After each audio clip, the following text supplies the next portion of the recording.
Hello, it's Jennifer from heysealemon. Welcome to another #heysealemon quick Q&A. Today's question comes from our McDonough, I hope I'm saying that right, from Instagram. He asks, just watched your latest video and saw you were using the iPad. I just bought one and would love some videos on how you use Procreate, if that's what you use, even if you use it to doodle. Thanks for your videos. I've seen some other questions that are similar to that, so I thought in today's video I can show you what I'm doing in Procreate at the moment and what I'm using it for. I've only uploaded one video using my iPad for illustrating, and that was over the holidays, and I showed you how to make a holiday inspired mandala. And I don't know how quick this is going to be because this is supposed to be a quick Q&A, but I'll just give you like a brief rundown of how I'm using it at the moment. Also, quick announcement, I am having a sale in my Etsy shop, so if you have been wanting to get yourself a 1-year Doodle Challenge book, go check out my Etsy shop. It's a great time to get yours. Sale, it's going on right now. Go check it out, link down below. Before I jump into Procreate, I wanted to show you kind of where I came from, where I started. Because I pay for the Adobe programs, the Creative Cloud, I really wanted to try out their sketch programs first because I thought maybe I'd get my money's worth and try those before I buy another program. This is a sticker sheet that I made for my patrons a while ago, and it's all vector based. So if you like drawing in vector, this is a really great sketch program to start with, but I did read somewhere that it's meant to start your sketches here and then you're meant to finish it in Adobe Illustrator on your desktop. And just the overall tools, it just feels really basic, which maybe that's what it's supposed to be. But I was able to make the artwork I wanted to make in vector and bring it onto my computer to finish it. Then Adobe Sketch, it's very similar to Adobe Draw, it's just not vector based. This was just a test of all their pens. But again, it's really basic, and I did feel really limited in what I could do in this program. But I did want to give it a try just because I already paid for their program. But after I played around with these, then I downloaded Procreate, and I have to say I felt like I wasn't so limited, and there's so much possibility in this program that I really wish the other Adobe programs were more like this. This is not sponsored by Procreate, I just think they really made a great program and it's really inexpensive versus an Adobe Creative Cloud program. So what you're seeing here is just a gallery of my recent projects. Lately I've been using it a lot for my alphabet doodles that I'm doing on my Patreon. If you are on my Doodle Lemon tier, you know what I'm talking about. I've been doodling the alphabet based on desert plant prompts, and every week I share a new plant prompt. If you're interested, I'll just plug it right here. You can check out my Doodle Lemon tier. Once I have A through Z, I do plan to make 5x7-inch prints for my limited lemon tier, and you can also check that out. You get stickers and prints every month. And this exercise has been really helpful for just getting familiar with drawing with Procreate as well. So every week it kind of forces me to make something new and get more familiar with the brushes and everything in it. I think this one is one of my favorites. I just started figuring out what I like to do with the shadows and texture.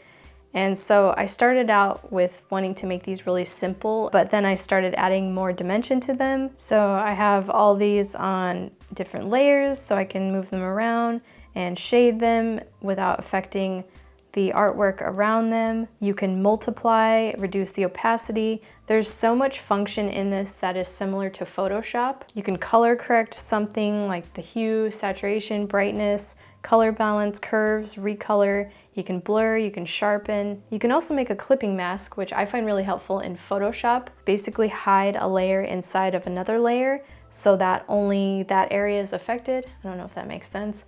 But if you play around with clipping masks in Photoshop, you should know what I'm talking about. So let's check out another artboard.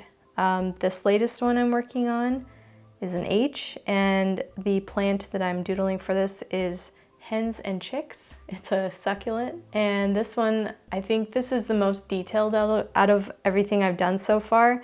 As I'm becoming more familiar with working with the different brushes and details, I think I'm more comfortable with doing a little bit more of that.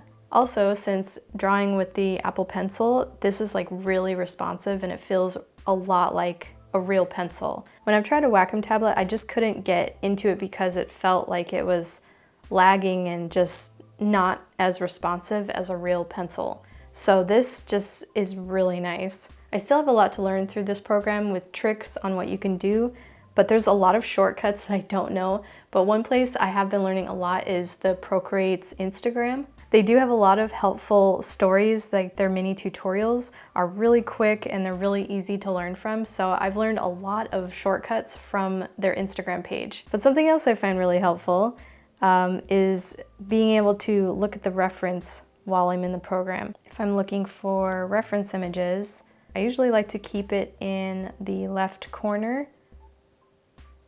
So there I like to look at some reference images while I draw. And some of my favorite brushes I've been liking in here. I haven't tried any downloads yet. I wanted to see if I can get familiar with what they have. I like the spray paint section. I like the splatter brush.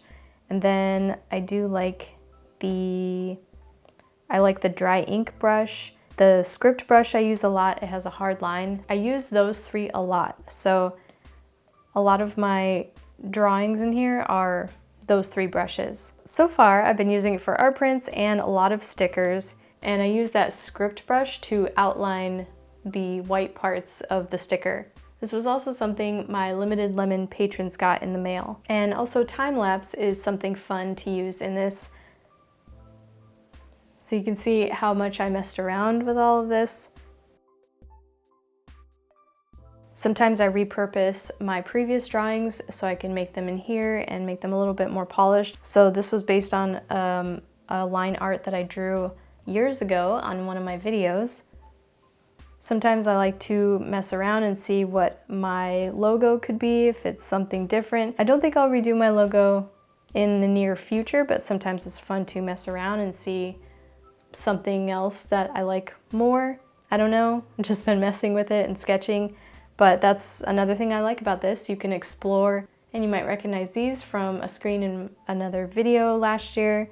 I just needed some doodles of some of the gift ideas I was talking about, and then I exported them as JPEGs to put into my video. If you do want to see some like sketch with me or some time lapses on this channel, let me know in the comments below. So thank you, R. McDonough, for your question, and if you want to see another question answered in the next #SeaLemonDay quick Q&A, leave it in a comment below or at me, hashtag me on my social links and follow me while you're there. And if you haven't already, make sure you hit that subscribe button and hit the bell so you can be the first to get notified when I post new videos. Big thanks to my patrons and members for supporting this channel. If you want to become a patron or member and get some perks while you're at it and support the Sea Lemon channel, helping me make more content for everyone to watch, consider signing up, and I will put those links down below. And if you want to check out more videos, I'll put something right here, links down below, and I will see you guys in the next video. Bye!